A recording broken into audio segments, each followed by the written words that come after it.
नमस्कार दोस्तों, मैं doctor R K Sahu, MD medicine, DM nephrology, Arogyam hospital Durg से। आज हम डिस्कस करने वाले हैं इस बारे में कि अक्सर मेरे पास जो किडनी मरीज आते हैं जिनकी किडनी पूरी तरह से ख़राब हो चुकी होती है और उनको किडनी का रिप्लेसमेंट की ज़रूरत होती है, तो उस समय उनका एक सवाल होता है कि हमारे पास क्या क्या ट्रीटमेंट ऑप्शन है। तो अगर किसी पेशेंट का किडनी पूरी तरह से अगर ख़राब हो जाता है और उनको लाइफ टाइम किसी बेसिकली किडनी के रिप्लेसमेंट की अगर रिक्वायरमेंट होती थी, हमारे पास उसका रिप्लेसमेंट के रूप में 3 चीज़ें हैं। पहला ये है कि किडनी अगर ख़राब हो गई है तो नई किडनी लगाना, जिसे हम किडनी ट्रांसप्लांट बोलते हैं। दूसरा ऑप्शन ये है कि एक आर्टिफिशियल किडनी, जिसको हम डायलिसिस भी बोलते हैं, उसका उपयोग करके शरीर का खून को साफ करना। तीसरा ये है कि पेट में एक खाने की नली के चारों तरफ एक झिल्ली होती है और उस झिल्ली के अंदर हम एक पाइप डालते हैं और उससे जो है पानी डालते हैं और उस पानी से सारी गंदगी शरीर का जो है उस पानी में चलाता है और उस पानी को हम निकाल देते हैं। इसको हम लोग CAPD या पेरिटोनियल डायलिसिस बोलते हैं। तो ये 3 ऑप्शंस हैं हमारे पास। अगर किसी पेशेंट का किडनी ख़राब होता है तो उसके लिए किडनी का रिप्लेसमेंट। बट अगर हमें डिस्कस किया जाए कि इन तीनों ऑप्शंस में कौन सा बेस्ट है या फिर जो भी प्रॉब्लम्स होती हैं इन ट्रीटमेंट ऑप्शन में, वो क्या क्या चीज़ें हैं, आज हम इस बारे में डिटेल डिस्कस करेंगे।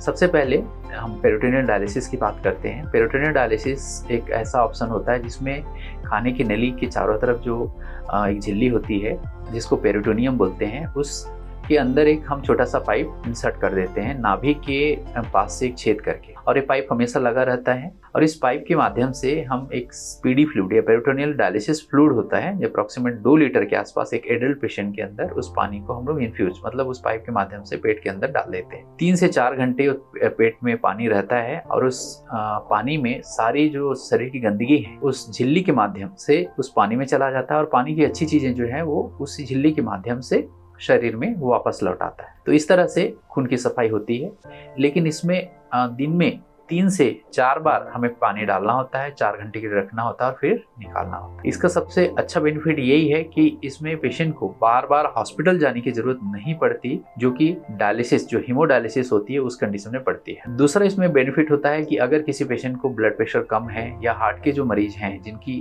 हार्ट की काम करने की जो क्षमता है वो कम है, ऐसे कंडीशन में ये पेरिटोनियल डायलिसिस उनके लिए बेहतर होता है, खासतौर पे ओल्ड एज में, और छोटे बच्चों में भी पेरिटोनियल डायलिसिस बेहतर होता है। लेकिन इसमें कुछ प्रॉब्लम्स भी हैं। पहला प्रॉब्लम ये है कि हमें कंटिन्यूअसली डायलिसिस पे रहना पड़ता है या कंटिन्यूअसली हमारे पेट में पानी रहता है, और साथ ही साथ इसमें इन्फेक्शन होने की चांसेस भी ज़्यादा होती है।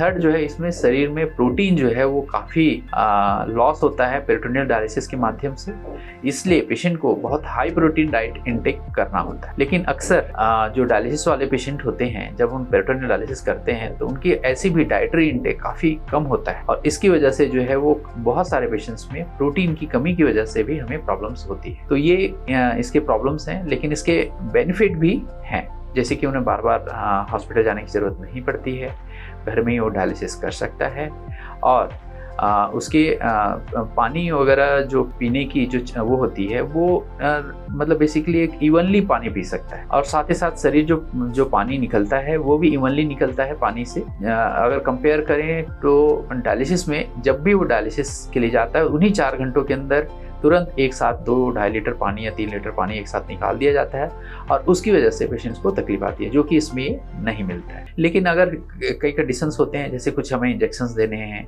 आयरन का इंजेक्शन, या फिर कभी जो है पेशेंट को पेट के अंदर इन्फेक्शन हो गया है, तो ऐसे कंडीशंस में ऐसे पेशेंट के साथ में हमारे पास दूसरा अल्टरनेटिव नहीं होता है और अल्टीमेटली हमें डायलिसिस पे जाना पड़ सकता है। लेकिन ओवरऑल जो बेनिफिट है, जो डायलिसिस की बेनिफिट है, हीमोडायलिसिस बेनिफिट, लगभग सारे बेनिफिट्स इसमें उपलब्ध हैं, और पेशेंट का जो लॉन्गेविटी है, मतलब जीने की जो पॉसिबिलिटी है, वो डायलिसिस और पेरिटोनियल डायलिसिस में बराबर ही है। अब आते हैं हम हीमोडायलिसिस, जिसको हम लोग ब्लड वाला डायलिसिस भी बोलते हैं। इसमें क्या होता है कि जो एक किडनी का जो फिल्टर जो चीज होती है वो सेम जो है एक मशीन के थ्रू जो है बॉडी का सारे जो गंदगी है उस फिल्टर के थ्रू ब्लड जाता है और सारा ब्लड जो है वो साफ हो जाता है। जो भी एक्सेस शरीर में वॉल्यूम होता है पानी का, वो सारा जो है वो हम उसमें फिक्स कर सकते हैं कि हमें कितना पानी निकालना है। तो इसमें एक बेनिफिट ये है कि हम जितना भी हम चाहें शरीर से पानी निकाल सकते हैं, ताकि पेशेंट के सूजन वगैरह ये सारी जो चीज़ें हम कंट्रोल्ड मैनर में हम शरीर से पानी निकाल सकते हैं। दूसरा बेनिफिट ये है कि इसमें पेशेंट को कंटिन्यूस डायलिसिस पे नहीं रहना पड़ता। हफ्ते में 3 दिन 4-4 घंटे के डायलिसिस के लिए भी जाना है और बाकी टाइम पेशेंट फ्री है। थर्ड बेनिफिट ये होता है कि इसमें बहुत सारे जैसे दवाइयाँ हैं, जैसे आयरन के इंजेक्शन है या फिर दूसरे इंजेक्शंस हैं, वो हम लोग डायलिसिस के माध्यम से डायलिसिस मशीन के थ्रू जो है हम दे सकते हैं। लेकिन इसमें प्रॉब्लम यही है कि पेशेंट को मल्टीपल टाइम्स जो है डायलिसिस के लिए हॉस्पिटल विजिट करना पड़ता है। ऐसे लोग जिनका घर डायलिसिस यूनिट या डायलिसिस सेंटर से काफ़ी दूर है, उनके लिए आने जाने की दिक्कत हो सकती है। तो ऐसे कंडीशन में उनके लिए पेरिटोनियल डायलिसिस बेहतर होगा। अब नेक्स्ट जो आते हैं हम, तीसरा ऑप्शन जो हमारे पास है वो किडनी ट्रांसप्लांट। किडनी ट्रांसप्लांट किसी भी किडनी फेलियर वाले पेशेंट के लिए सबसे बेस्ट ट्रीटमेंट होता है, क्योंकि ये बिल्कुल हम जो है किडनी जो लगाते हैं वो जो है वो भगवान ने बनाई है किसी के लिए, तो वो सबसे बेस्ट काम करती है और वो 24 घंटे किडनी शरीर में लगी हुई है, तो ये पेशेंट बिल्कुल नॉर्मल हो जाता है। और उसमें पेशेंट को जो भी रेस्ट्रिक्शन जो होते हैं, जैसे हॉस्पिटल में बार बार जाने की ज़रूरत जो होती है या पेट डाल पानी डाल के पेट साफ करने की ज़रूरत होती है, वो सारी चीज़ें बंद हो जाती हैं। पेशेंट बिल्कुल ठीक हो जाता है, उसका क्रेटिनिन वैल्यू बिल्कुल नॉर्मल हो जाता है। उसको खून बढ़ाने की जो दवाइयाँ इनकेस जो डायलिसिस या पेरिटोनियल डायलिसिस में लगाने की ज़रूरत पड़ती है, वो बिल्कुल भी नहीं पड़ती है, क्योंकि उनका किडनी नॉर्मल है और वो खुद ये हार्मोन्स या खून बढ़ाने वाली जो दवाएँ हैं वो बनाने में सक्षम होता है। इसके साथ ही बाकी प्रॉब्लम्स भी होते हैं, जैसे कैसे जो किडनी वाले पेशेंट्स को अक्सर हार्ट के प्रॉब्लम्स होते हैं, तो हार्ट के प्रॉब्लम्स भी आफ्टर ट्रांसप्लांट बहुत ज़्यादा लोगों का हार्ट की भी प्रॉब्लम्स जो है वो रिकवरी हो जाती है। इसके अलावा जो है बहुत सारे जो रेस्ट्रिक्शंस होते हैं, जैसे कि खाने में रेस्ट्रिक्शन, पानी पीने में रेस्ट्रिक्शन, वो बिल्कुल चली जाती है। सबसे इम्पॉर्टेंट, ट्रांसप्लांट जो है वो डायलिसिस से इसलिए भी बेहतर है क्योंकि इसमें जो क्वालिटी ऑफ लाइफ है एज वेल एज जो है लॉन्गेविटी लाइफ, मतलब अगर किसी 30 साल की उम्र के इंसान को अगर डायलिसिस की ज़रूरत पड़ रही है तो उसकी जीने की संभावना जो है वो हम 10 से 15 साल सोच सकते हैं। लेकिन अगर ट्रांसप्लांट किया जाए तो उसकी जो उम्र है वो 40 साल 30 साल। तो इस वजह से ट्रांसप्लांट जो है हर मायने में जो है वो डायलिसिस या पेरिटोनियल डायलिसिस से बेहतर है। इसके अलावा हमें ट्रांसप्लांट में जो है इन restrictions plus quality of life, quantity of life के अलावा बाकी चीज़ें भी पेशेंट में इम्प्रूव कर जाती है, जैसे कि उनकी सेक्सुअल लाइफ वो बिल्कुल नॉर्मल हो जाती है और साथ ही साथ फीमेल पेशेंट जो है वो बच्चा पैदा करने के लिए फिर से प्रेग्नेंट हो सकती है। तो इस तरह से ट्रांसप्लांट के बाद पेशेंट बिल्कुल ही नॉर्मल लाइफ जी सकता है, बिल्कुल पहले जैसे। किडनी ट्रांसप्लांट के जो हम देखें तो उसके भी कुछ ऐसे चीज़ें हैं जो कि हमें ध्यान में रखना चाहिए। ये एक बड़ी सर्जरी है, तो हर बड़ी सर्जरी से रिलेटेड कुछ कॉम्प्लिकेशंस हो सकते हैं, जैसे कि ब्लीडिंग या फिर कुछ ऐसे कॉम्प्लिकेशन जिसके लिए हो सकता है ट्रांसप्लांट के बाद फिर से कोई सर्जरी करने की ज़रूरत पड़ जाए। जैसे कि जो पेशाब की नली है उसमें कुछ लीकेज हो जाए, और या फिर खून की नली है उसमें कुछ प्रॉब्लम आ जाए। लेकिन आजकल एडवांस कंडीशंस, बहुत अच्छे एडवांस सर्जरी हो गई है, बहुत सारी एडवांस टेक्नोलॉजी आ गई है। अब इस वजह से ये सारे जो कॉम्प्लिकेशंस है वो बहुत कम है, लेकिन कॉम्प्लिकेशंस हो सकते हैं।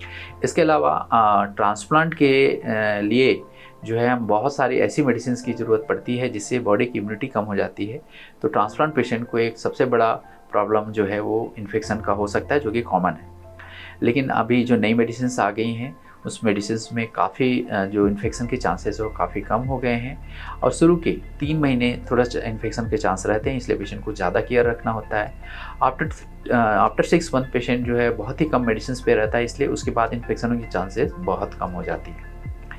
इसके अलावा जो है इसमें एक और प्रॉब्लम ये होता है कि जो किडनी है उसमें जो उनकी पुरानी बीमारी है, जैसे किसी को डायबिटीज़ है या कोई ग्लोमेरुलोनेफ्राइटिस है या कोई भी बीमारी है, वो वापस से जो किडनी है उसमें वापस से जो नई किडनी है उसमें लग सकता है और किडनी को फिर से ख़राब कर सकता है। तीसरा इसमें प्रॉब्लम हो सकता है कि जो हम किडनी नए पेशेंट्स को जो लगाए हैं उसमें जो है उस किडनी को बॉडी रिजेक्ट करते हैं और वैसे कंडीशन में हमें कुछ दवाइयाँ देके फिर से उसको ठीक करना पड़ता है। तो ये सारे जो है कॉम्प्लिकेशंस किडनी ट्रांसप्लांट के भी हैं। लेकिन अगर हम रिस्क और बेनिफिट रेशियो देखें, पेशेंट की क्वालिटी ऑफ लाइफ देखें, उसकी लॉन्गेविटी ऑफ लाइफ देखें, तो हर तुलना में ट्रांसप्लांट जो है वो डायलिसिस और पेरिटोनियल डायलिसिस से बेहतर है। हमारे पास बहुत सारे ऐसे ट्रांसप्लांट पेशेंट हैं जिनका 10 साल, 15 साल, इवन 25 साल भी हो चुके हैं और उन्हें बहुत अच्छी लाइफ जी रहे हैं विदाउट एनी प्रॉब्लम्स। और अभी तो उन्हें दवाइयाँ भी रिक्वायरमेंट आफ्टर 1 ईयर जो है काफ़ी कम हो जाती है और इसकी वजह से वो बिल्कुल नॉर्मल लाइफ जी सकते हैं और उनकी इन्फेक्शन के चांसेस भी अब कम हो गई है। तो